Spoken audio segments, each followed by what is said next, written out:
اسی طرح یاد رکھیں کہ ان کی علامات میں سے ایک زمزم ہے، اور زمزم وہ کنواں ہے جو سیدنا اسماعیل کے پاؤں سے اور جبریل کے پروانے سے نکلا ہے،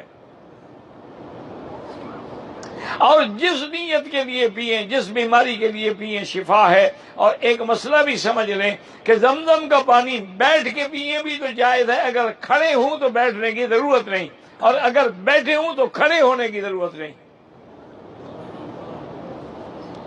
یہ ہے زمزم کو دیکھ کے فوراً کھڑے ہو جاتے ہیں، غلط۔ یا کھڑے ہوں، اور جی ہر چیز تو بیٹھ کے ہم نے پانی پینا ہے، اس کے لیے ضرورت نہیں ہے، وہ کھڑے ہو کے بھی پی سکتے ہیں اور بیٹھ کے بھی پی سکتے ہیں۔ اور حضرت ابن عباس کی ایک دعا میرے ساتھی یاد کر لیں، وہ جب بھی زمزم پیتے تھے نا تو بعد میں دعا کیا کہتے تھے؟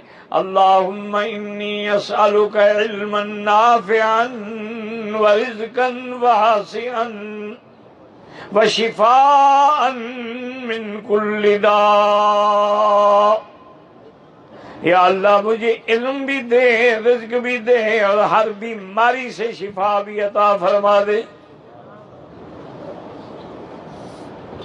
تو یہ زمزم جو ہے یہ عظیم نعمت ہے۔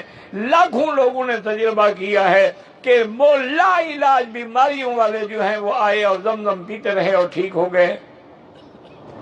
سری لنکا کی ایک کافر عورت تھی، اس کو ایک ایسی بیماری تھی جس کا کوئی علاج نہیں تھا دنیا میں۔ اس نے زمزم کو اپنا علاج بنا لیا، صبح شام رات دن جب بھی پیاس لگتی زمزم، جب بھی پیاس لگتی زمزم پیتی رہی۔ 21 دن کے بعد وہ بالکل ٹھیک ہو گئی، اور اپنے ملک میں جب گئی چیک اپ کرایا، انہوں نے کہا تمہیں کوئی بیماری نہیں ہے، تو انہوں نے کہا اشہد ان لا الہ الا اللہ واشہد ان محمد رسول اللہ۔ اگر زمزم سچا ہے تو زمزم والا نبی بھی سچا ہے، اس کا دین بھی سچا ہے، اس کی بات بھی سچی ہے۔